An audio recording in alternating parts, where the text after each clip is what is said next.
تو یہ میت کے اوپر، مرے ہوئے شخص کا حق ہے زندوں کے اوپر کہ اس کے لیے دعا کریں۔ وہ بات وہیں سے شروع ہوئی تھی سورۃ الحشر کی آیت نمبر 10 سے، ربنا اغفر لنا ولاخواننا الذین سبقونا بالایمان، جو ایمان کی حالت میں دنیا سے چلے گئے ہیں، اے اللہ ان کو بخش دے، ہمارے بھائیوں کو، ان کے لیے دعا کرنی چاہیے۔ یہ ایصال ثواب کا سب سے بڑا ذریعہ ہے اور سب سے زیادہ زور اسی کے اوپر ہونا چاہیے۔ اس کے علاوہ بھی ذریعہ موجود ہے، لیکن جو اصل بنیاد ہے وہ ہے دعا۔ اس طریقے سے صحیح مسلم میں حدیث ہے کہ نبی علیہ السلام اپنی والدہ کی قبر پر گئے، آلموسٹ آپ سمجھ لیں اپنی والدہ کی وفات کے 50 سال کے بعد، کیونکہ یہ فتح مکہ کے بعد کی بات ہے، تو 50 سال تقریباً گزر چکے تھے، اور آپ علیہ السلام قبر پہ گئے اور آپ روئے، اور آپ کو دیکھ کے آپ کے ساتھی بھی، اصحاب بھی روئے، اور پھر آپ علیہ السلام نے فرمایا میں تمہیں قبروں پہ جانے سے منع کیا کرتا تھا۔ ظاہر نئی نئی قوم بت پرستی سے پھری تھی، تو اس لیے نبی علیہ السلام احتیاط کرتے تھے، اب میں تمہیں حکم دیتا ہوں کہ قبروں پہ جایا کرو، کیونکہ یہ موت کو یاد دلاتی ہے۔ لیکن یہ قبروں پہ جانا ہے، مزارات کے اوپر نہیں۔ مزارات پہ تو سیلفیاں ہوتی ہیں اور بہت کچھ ہوتا ہے جس کا دین سے کوئی تعلق نہیں ہے۔ جہاں پہ اللہ اور اس کے محبوب صلی اللہ علیہ وآلہ وسلم کی نافرمانی کے کام ہوتے ہو نا، وہاں پہ آپ نے جانا بھی نہیں۔ بہرحال نبی علیہ السلام نے اپنی والدہ کی قبر پہ جا کے یہ امت کو میسج دیا کہ آپ نے قبروں کو لاوارث نہیں چھوڑنا، قبروں پہ جانا ہے، قبروں پہ جا کے عبرت حاصل کرنی ہے، اور قبروں پہ جا کے ان قبر والوں سے نہیں مانگنا بلکہ ان کے لیے دعا کرنی ہے کہ اللہ تعالیٰ ان کی مغفرت کا کوئی سامان کرے، کیونکہ وہ ہماری دعاؤں کے محتاج ہیں جو قبرستان میں دفن ہے، کیونکہ وہ تو اب اپنے اعمال آگے نہیں بڑھا سکتے۔ تو جو ہم پیچھے بچ گئے ہیں، ہماری ذمہ داری ہے ہم ان کے لیے جا کے دعائے مغفرت والا معاملہ کریں۔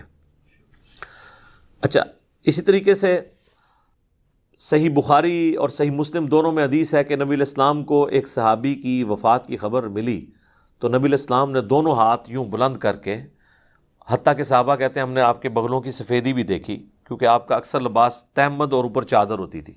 اگر آپ نے کرتا نہ پہنا ہو اور صرف چادر اوپر لی ہوئی ہو اور یوں ہاتھ اٹھائیں تو بغلوں کی سفیدی ظاہر ہو جاتی ہے، تو آپ نے کہا اے اللہ ابو عامر کو بخش دے اور اسے کثیر مخلوق پر فضیلت عطا فرما۔ تو اس سے ثابت ہوا کہ مرے ہوئے شخص کے لیے ہاتھ اٹھا کے آپ دعا کر سکتے ہیں ان الفاظ کے ساتھ۔ ام سلمہ کہتی ہیں کہ جب میرے خامن فوت ہوئے ابو سلمہ، تو نبی علیہ السلام ہمارے گھر تشریف لائے، تو آپ صلی اللہ علیہ وآلہ وسلم نے ہمیں صبر کی تلقین کی، اور آپ علیہ السلام نے پھر ابو سلمہ کے لیے دعا کی کہ اے اللہ اسے بخش دے اور اسے اپنے ہدایت یافتہ لوگوں میں بلند درجہ عطا فرما، اور اے اللہ اس کے جو پیچھے لوگ بچ گئے ان پہ تو خلیفہ ہو جا، یعنی اس کی کمپنسیشن تو فرما دے، اور اے اللہ اس کی قبر کو نور سے تو بھر دے۔ یہ آپ صلی اللہ علیہ وآلہ وسلم نے ان کے لیے دعا کی، اور اس میں یہ بھی الفاظ ہیں کہ قبر کو کشادہ کر دے اور نور سے بھر دے۔ یہ تعزیت کی دعائیں ہیں جو آپ کر سکتے ہیں۔ باقی قبرستان جا کے آپ جنازہ اگر آپ کا رہ گیا تو آپ قبرستان جا کے قبر پہ کھڑے ہو کے بھی جنازہ پڑھ سکتے ہیں۔ بخاری مسلم دونوں میں حدیث ہے کہ ایک بوڑھی عورت جو مسجد نبوی کی صفائی کیا کرتی تھی، جب وہ فوت ہو گئی تو صحابہ نے رسول اللہ کو نہیں بتایا اور راتوں رات جنازہ پڑھ کے دفنا دیا۔ کچھ دن کے بعد نبی علیہ السلام نے پوچھا کہ وہ عورت نظر نہیں آ رہی، تو بتایا گیا کہ وہ تو فوت ہو گئی ہے۔ تو حضور نے فرمایا کہ مجھے اس کی قبر پہ لے جاؤ۔ اب حضور علیہ السلام کو کسی صحابی نے یہ نہیں کہا کہ یا رسول اللہ آپ تو ہر مومن کی قبر میں جاتے ہیں، تو 3 دن پہلے تو آپ تشریف لے گئے ہوں گے، آپ کو تو پتہ ہی ہوگا کہ یہ مر چکی ہے۔ اس زمانے میں یہ عقیدے نہیں ہوا کرتے تھے، نہ کسی کے دماغ میں ہوتا تھا۔ تو رسول اللہ صلی اللہ علیہ وسلم کو وہ قبر پہ لے گئے، تو آپ علیہ السلام نے جا کے وہاں پہ قبرستان میں اس کی قبر پہ کھڑے ہو کر جنازہ پڑھا۔ یہ غائبانہ نماز جنازہ نہیں ہوتا، کیونکہ اس میں تو قبر سامنے ہوتی ہے، اور اس کا طریقہ یہ ہوتا ہے کہ آپ نے قبر کی ایسی سائڈ پہ کھڑے ہونا ہے کہ آپ کا قبلہ کی طرف رخ ہو اور قبر آپ کے سامنے ہو۔ اور پھر آپ علیہ السلام نے واپسی پر فرمایا، مسلم شریف میں ڈیٹیل ہیں، اس میں الفاظ ہیں کہ یہ قبریں اندھیروں میں ڈوبی ہوئی تھی، اللہ نے میرے جنازہ پڑھنے کی برکت سے انہیں نور سے بھر دیا۔ اب یہ سبحان اللہ تو آپ نے بول دیا ہے، لیکن اس کا جو ایک تلخ پہلو ہے کہ نبی کی دعا کی برکت سے کسی کافر کی قبر جو ہے نا وہ نور سے نہیں بھر سکتی، کیونکہ کافر کے بارے میں تو نص قطعی ہے قرآن کی۔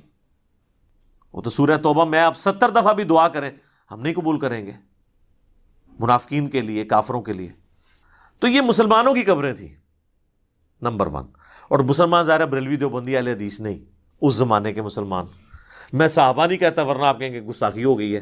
آپ خود ہی پوچھ لیجیے گا پھر کون لوگ ہوں گے جو حضور کی زندگی میں فوت ہو چکے ہیں ایمان کی حالت میں. اچھا، تو نبی علیہ السلام نے فرمایا کہ نور سے اللہ تعالیٰ نے ان کی قبروں کو بھر دیا. اچھا، پہلے اندھیروں میں تھی، اور اس سے یہ بھی پتہ چلا کہ رسول اللہ کی برکت کیا ہے کہ آپ کے جنازہ پڑھنے کی برکت سے اللہ تعالیٰ نے آپ کی دعا کی برکت سے ان کو یہ نفع عطا فرمایا. اب یہ حضور کی دعا ہی ہے، باقی تو جنازہ تو صحابہ نے بھی ان کا پڑھا ہوگا. ٹھیک ہے، یہاں تو لوگ کہتے ہیں بزرگ جنازہ پڑھ لیں تو جناب سمجھو کہ اگلے پچھلے سارے مردے بخشے گئے. تو جنازے تو ان کے بھی ہوئے تھے، لیکن حضور کے جنازہ پڑھنے سے فرق پڑا، ویسے تو نہیں پڑا. اس طرح بخاری مسلم میں حدیث ہے، نبی علیہ السلام ایک جگہ سے گزر رہے تھے تو آپ کا خچر بدک گیا اور آپ رک گئے. تو صحابہ نے پوچھا یا رسول اللہ کیوں رکے ہیں؟ آپ نے فرمایا ان دو قبر والوں کو عذاب ہو رہا ہے. تو نبی علیہ السلام نے فرمایا کہ ایک پیشاب کے چھینٹوں سے نہیں بچتا تھا، دوسرا چغلی کھایا کرتا تھا. پھر آپ علیہ السلام نے ایک ٹہنی درخت کی توڑی، اس کے دو حصے کیے اور اسے لگا دیا دونوں قبروں پہ. آپ نے فرمایا جب تک یہ ہری رہیں گی نا ان کے عذاب میں تخفیف ہوگی. اب یہ حضور کے ہاتھوں کی برکت ہے.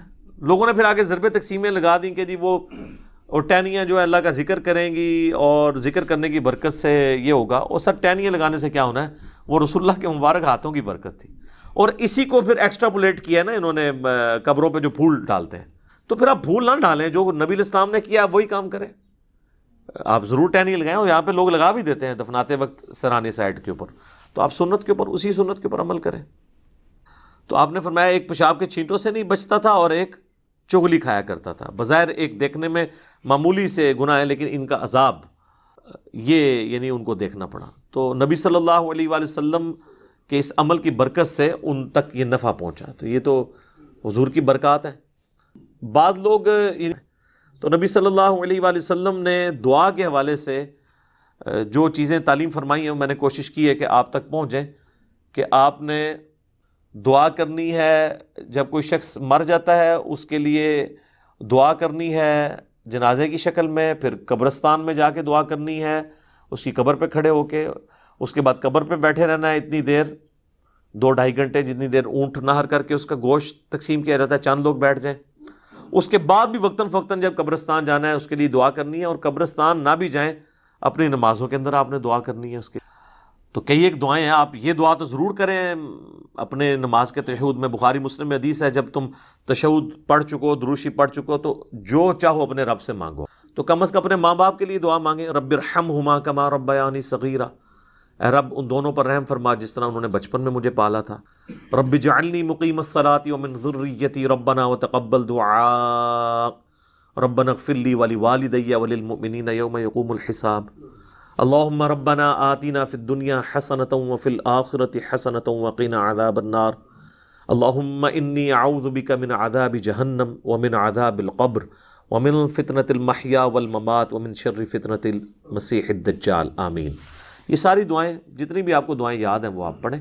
مشکات المصابیح کی آپ پہلی جلد میں تشہد کی دعاؤں کے بیان میں چلے جائیں تو آپ کو کئی ایک دعائیں مل جائیں گی، وہ یاد کریں. قرآن میں جتنی دعائیں آئی ہیں وہ آپ مانگ سکتے ہیں، اس موقع پہ مانگیں. سبحانک اللہم وبحمدک اشہد ان لا الہ الا انت استغفرک واتوب الیک وما علینا الا البلاغ المبین.